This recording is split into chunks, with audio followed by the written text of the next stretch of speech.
Hi everyone, welcome back to my channel. This is Anna Morfides with Mending Hearts Counseling, and in today's happy hour episode, we're going to be talking about the law of detachment. This is also going to be the last episode of this season as we head into summer break. And what a better way to finish than realizing how attachment, like Buddha says, attachment is the cause of all suffering, how the different things that we are attaching to are affecting our everyday life and essentially like our reality and our sense of self while we are experiencing life, and how to let go of the things that are not serving and really understand what the law of detachment is, not only in the spiritual context, but also in the physics context. So then we can understand in a more tangible way how this particular phenomenon works and how we can use it to our advantage. So Buddha always said that attachment is the cause of all suffering, and I couldn't agree with him more. As human beings, we end up just naturally, like from the day that we are born, we start to form attachments. We start to form attachments to our primary caregivers, and then we develop an attachment style, whether it's an anxious, an insecure, a secure, anxious, ambivalent, anxious, fearful. Like there's 4 predominant ones, but in each one of the 4 predominant attachment styles, there's also like subcategories. And of course, the last one is disorganized attachment style. And then of course, we attach to certain beliefs and ideas about ourselves. We attach to concepts. And then of course, then we have our traumas that we experience as children, because that's another thing too that is bound to happen as we have a human experience. We are bound to be part of events that are not able to be processed by our body, therefore becomes trauma, because trauma is an event that the body was not able to process properly. So there's stored emotion, like the aftermath of the trauma. There's a really good book, The Body Keeps a Score. And the author of it, who is also an MD, he talks about how trauma is not necessarily the event that took place. It's the result of who you became after that event took place, because then we attach to certain beliefs about ourselves. Say, for example, if you were hit as a child, you can develop, like the body can't process the pain from where it's coming. Like if I burn my finger on a stovetop, like my body can process, this surface is hot and my finger therefore will be burning.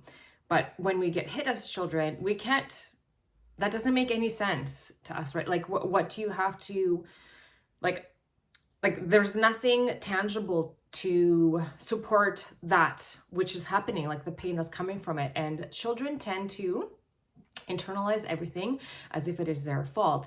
Therefore, we start to create certain beliefs about ourselves. And in this case, a belief that would go very well with that scenario is, I am bad.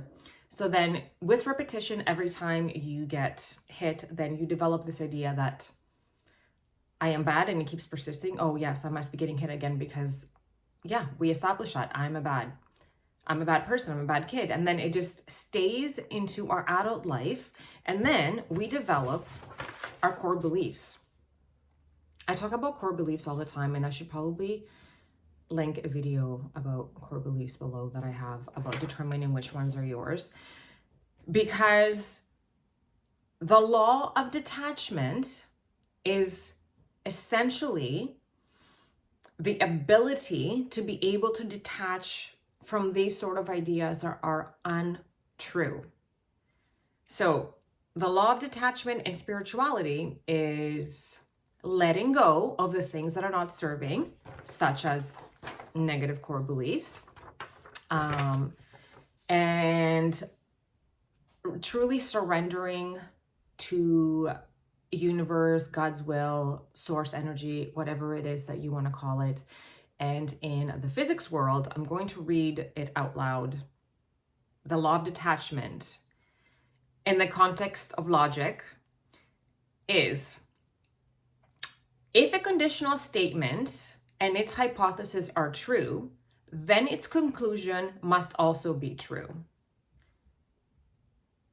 Conditional statement and its hypothesis are true, then the conclusion must be true. So if we think about this in a spiritual way, and why Buddha says attachment is the cause of all suffering, the things that we attach to, if those are the conditional statements that I am bad, and the hypothesis is I'm bound to be rejected, then the conclusion will be, say, if you're applying for a job, that I'm not going to be hired. Say if you're starting to want to date someone, that they are going to reject me, they're not going to want to be with me. So the things that we believe about ourselves, the things that we have attached to our attachment style, our core beliefs, our the results of our traumas, all those things that we have attached to and has become like our internal nervous system, has become our hard drive. And actually through our internal nervous system, that hard drive sends messages through neurotransmitters day in and day out, completely subconsciously. Like 95% of our autonomic nervous system is autonomic, and subconsciously like wires messages through little neurotransmitters.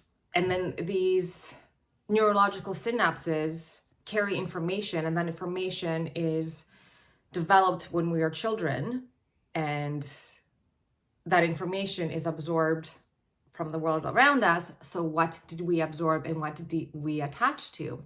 So the theory then is to apply law of detachment is to completely let go of any conclusions, conditions, hypotheses that you have about yourself. And that's where the book, The Four Agreements, actually comes in very, very, very much in handy, because the Four Agreements says to not take the Four Agreements. Number one, don't ever take anything personally. Number two, what's number two? But it's all about like attaching. Don't give meaning to things. Don't take things personally. Okay, I'm having a mental block. The point is, the things that we give meaning to.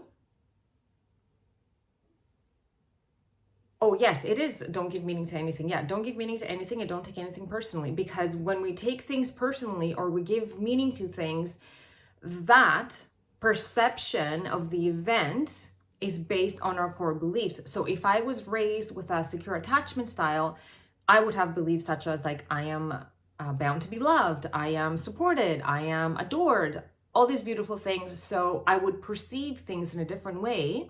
And based on my core beliefs, I would also give a different interpretation to that same event. Whereas if I was, say, an anxious attached individual, which I actually was when I went through counseling school, and I took the test so we can find out what my attachment style is, we found out that I was an anxiously attached individual, which made sense why I exhibited the symptoms that I did, especially in my romantic relationships. And that needed to be healed. I needed to apply the law of detachment to that experience so then I can change my attachment style. Because if I didn't detach from the idea that I am an anxious attached individual, I would have spent my entire life having the same conclusions in my relationships, where I was gonna have to just be anxious all the time and always fear to be left behind, fear of rejection, fear of abandonment, and just always live in anxiety and fear, and did not want to do that. So I'm gonna attach a video And I guess if you're listening on the podcast, it should probably work the link about core beliefs. So then you can find out what it is that you have been attaching to, and then you can let it go. So essentially, the law of detachment is practicing the art of letting go. And how do we practice letting go? What is the art of letting go? Is letting go of that old narrative. And I'm gonna link a video about how to change your narrative below. We have to change our narrative and change our core beliefs through affirmations, through practicing gratitude, through practicing affirmations. Did I already say journaling? Yeah, meditation, journaling, practicing complete opposite, and reframing our thoughts. When we write something out, this is what neuroscientists say. When we write something out, a new belief, like I am a good person, the tactile portion of it, because we're doing it, because that sensory part of our body is being stimulated, then we like truly feel it. Like, what does it feel to be a good person? And then like you imagine, like, what would a good person be treated like? What would they be receiving? And then you have to believe that you truly are a good person. No matter what you did in your life in the past, that's the whole point of having a human experience. Everyone deserves to be forgiven. I feel like that was one of the last core beliefs that I was attaching to very strongly, and it was affecting my life. So I needed to practice the law of detachment so I can change my conclusions in my experiences in life. The hypothesis needed to be different. The hypothesis needed to be, I am a good person. And I need to repeat this over and over in my head, at least for 21 to 60 days straight, so I can provide a new neurological pathway and stop activating the other one. Because if the other one keeps getting activated, then I'm going to be writing in that particular frequency and bringing more experiences where I'm proving that theory. So I want to detach from that idea. And if I'm going to attach to anything, I might as well attach myself to things that are positive. Or if I'm going to assume anything, I might as well assume positive. If I'm going to give meaning to something, I might as well give something a positive meaning, because why not? That's our superpower. Through intergenerational patterns and ways of like living and experiencing the world, through war and hardship and all these challenges that are predecessors. Why can I not speak English today? The people before us experienced, of course, all those hardships shaped some unhelpful core beliefs that have like carried themselves into our generation. And we need to let go of that, because we're not in lack anymore, and we're in full control of ourselves and everything that we are attached to at all times, especially as adults. Yes, as children, we don't necessarily have this power, and we are writing in the theta wave state. Our brain is always in the theta wave state, and that's why children can play so well and practice, like, imaginatory play. They can do that so well because that's their predominant state, and that's where we absorb most of our core beliefs anyways. So we're like a sponge when we're children, but that doesn't mean that we have to hold on to what our sponge has absorbed, right? We can completely rinse out the sponge and start to integrate in our sponge different beliefs and ideas about ourselves, so we can have a different experience in life. So like I said, I've worked through core beliefs.